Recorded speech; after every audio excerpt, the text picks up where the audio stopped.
பிள்ளைகளை நம்ம இப்போ ஒரு பாடம் பாடணுமா?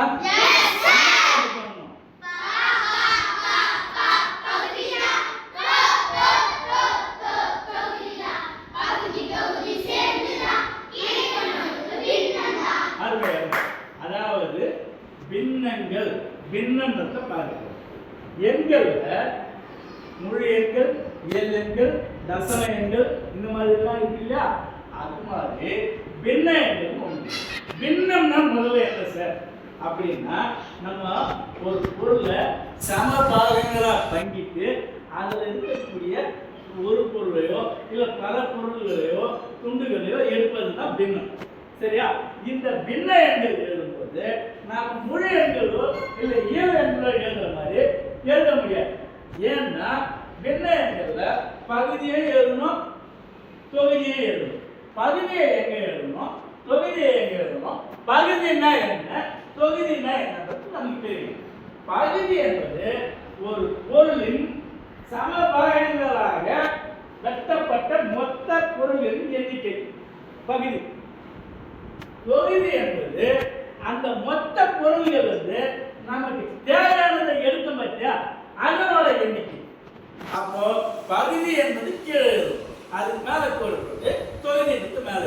இதை ஈஸியா நம்ம ஞாபகம் வச்சுக்கிறதுக்கு தொப்பியை எங்க போடுவோம், அப்போ மேல போடுவோம், அது தொகுதி. தொகுதின்ற என்ன மேல. பாதனத்து எங்க இருக்கு நமக்கு கீழே, அப்போ பகுதின்ற என்ன கீழே. அப்போ தொப்பி பாதம் ஞாபகம் வச்சுக்கணும்னா பகுதி தொகுதியை எப்படி போடலாம். சரியா? இப்போ பின்ன எண்களை நாம எப்படி எழுதணும்னு தெரிஞ்சுக்கணும், பின்ன எண்கள் எப்படி இருக்குன்றத தெரிஞ்சுக்கணும். பின்னம்னா என்ன, எப்படி நம்ம பங்கிடுவது அப்படின்றத இப்ப செய்ய போறோம். சரியா? இது ஒரு முழு பொருள் இல்லையா? இது என்ன இருக்குது, இட்டலி. இட்டலி இங்க எத்தனை இருக்குது, ஒன்று. இது முழு பொருள்.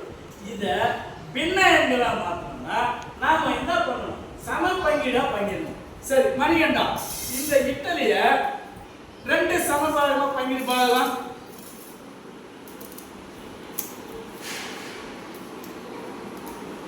அருமை. அதாவது கிட்ட ஒரு இட்டலிய ரெண்டு சமபாகமா பங்கிட்டாங்க. அப்ப இதற்கு பெயர் என்ன, இதற்கு பெயர் என்ன, இந்த அரையும் அரையும் சேர்ந்தது முழுசு இல்லையா? அப்ப எத்தனை அரைபாகங்கள் இது, ஒரு முழு பொருளுக்கு எத்தனை அரைபாகங்கள், இரண்டு. அப்ப இந்த அரைபாகத்தை நம்ம எப்படி எழுதுவோம்னா இரண்டில் ஒன்று. இந்த ஒன்று மட்டும்தான் அரை நமக்கு. அப்ப இரண்டில் ஒன்று, இரண்டு பகுதி தொகுதி ஒன்று. இததான் வந்து அரைபாகம் சொல்லுவோம். சரி ரைட்டு, இரண்டு அரைபாகம். சரி வாப்பா மிடிலேஷ், இந்த அரைபாகத்துல சரியா பங்கிடு பார்க்கலாம்.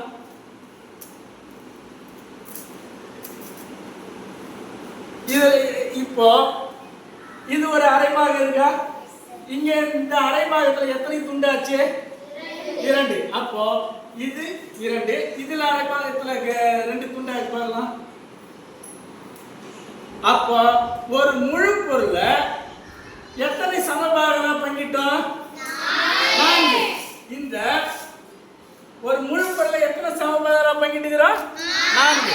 இந்த நான்கில் ஒன்று மட்டும் எடுத்தோம்னா அது கால். நான்கில் ஒன்று மட்டும் எடுத்தோம்னா அது கால். இந்த அரையோட இந்த கால் ஒன்று சேர்த்தோம்னா என்ன வருது, முக்கால். அப்ப முக்கால் என்பதை எப்படி எழுதணும், நான்கில் மூன்று. மூன்று கால் சேர்ந்தது முக்கால் இல்லையா? மொத்த பாகங்கள் எண்ணிக்கை நான்கு. அப்போ நான்கில் மூன்று முக்கால். சரி, இப்ப நீங்க உதாரணத்துக்கு நீங்க ஒண்ணு செய்து பாருமா.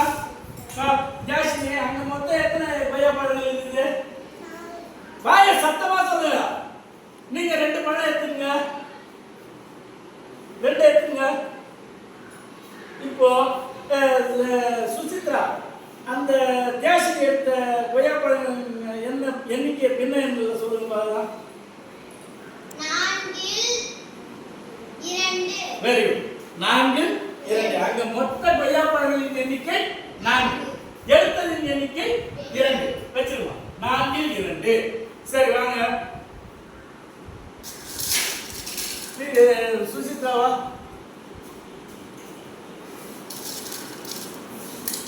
இந்த பண்ணை நீங்க எத்தனை சமபாகமா பங்கிடுங்க பாருங்க.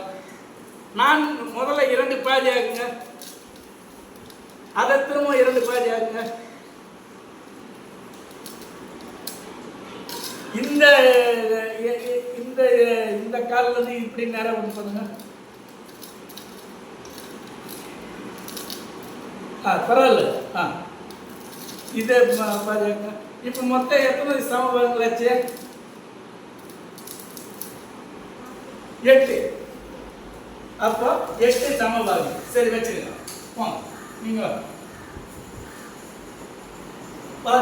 ஜெகதீஸ்வரியோ இந்த கேக்க 5 சமபாகங்களா பண்ணுங்க. 5 சமபாகங்களா பண்ணுங்க.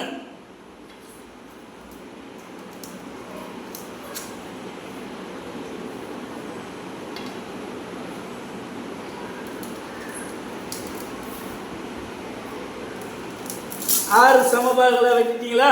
சரி போங்க. 6 சமபாகங்கள். இப்ப இந்த பின்ன என்னது? எத்தனை துண்டுகள் ஆக்கப்பட்டுள்ளது? 6.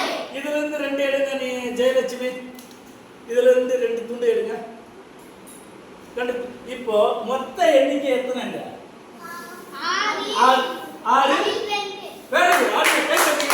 அப்ப ஜெயலட்சுமி எடுத்த கேக் துண்டோட பின்ன என்னது? 6 2. சரி.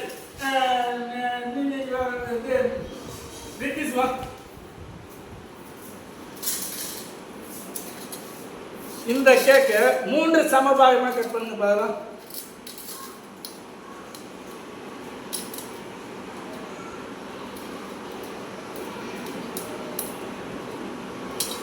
இது 3 சமபாகமா?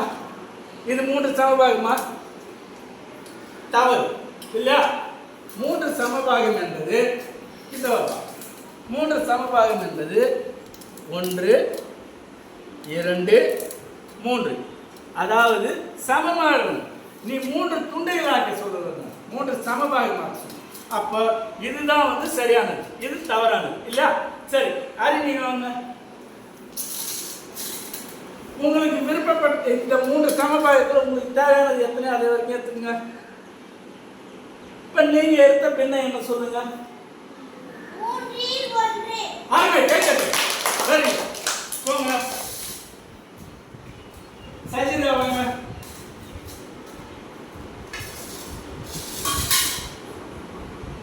இந்த மைசூர் பாக்க 4 சமபாகமா கட் பண்ணலாம்.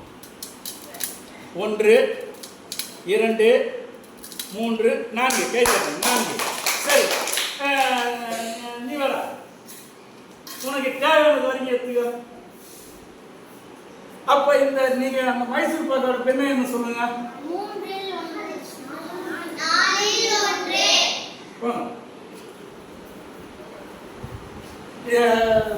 சந்தோஷம்.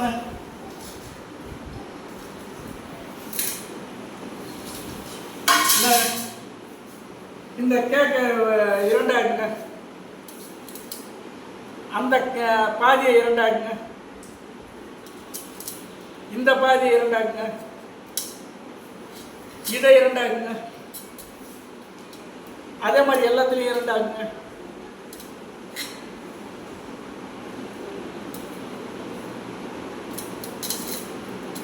சரி, இப்ப நீங்க எத்தனை துண்டா வைக்கிறீங்க?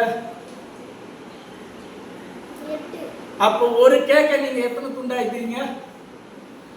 8. சரி, நீங்க உங்களுக்கு தேவையான வரைக்கும் எடுங்க. உங்களுக்கு எத்தனை தேவை? 2 3 இருக்கு. இப்ப நீங்க மொத்தம் எத்தனை இங்க இருக்கிறது? 8. நீங்க எடுத்தது 2. அப்ப அது பின்ன என்ன சொல்லுங்க? 2. சரி, இங்க பாருங்க. இங்க மார்க்கர் இருக்கு இல்லையா? இந்த மார்க்கர் மொத்தம் எத்தனை இருக்கு? சுசிதா என்ன பாருங்க கிடைக்கிறது?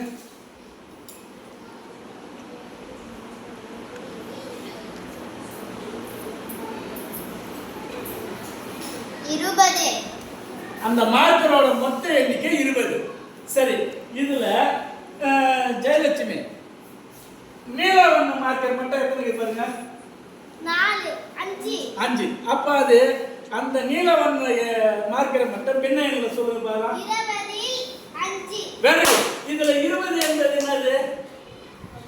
பகுதி 5 என்பது என்னது? தொகுதி வெரி குட். வா கவிஷ் வாங்க. மொத்த மார்க்கர் 20. இதுல கருப்பு வண்ண மார்க்கர் மட்டும் எத்தனை இது என்னங்க? 3 அப்ப அது என்ன வடிவம் சொல்லுங்க?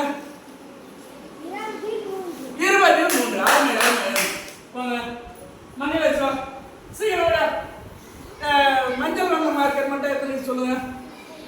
2. அத பின்னல்ல சொல்லுங்க பாக்கலாம். 20.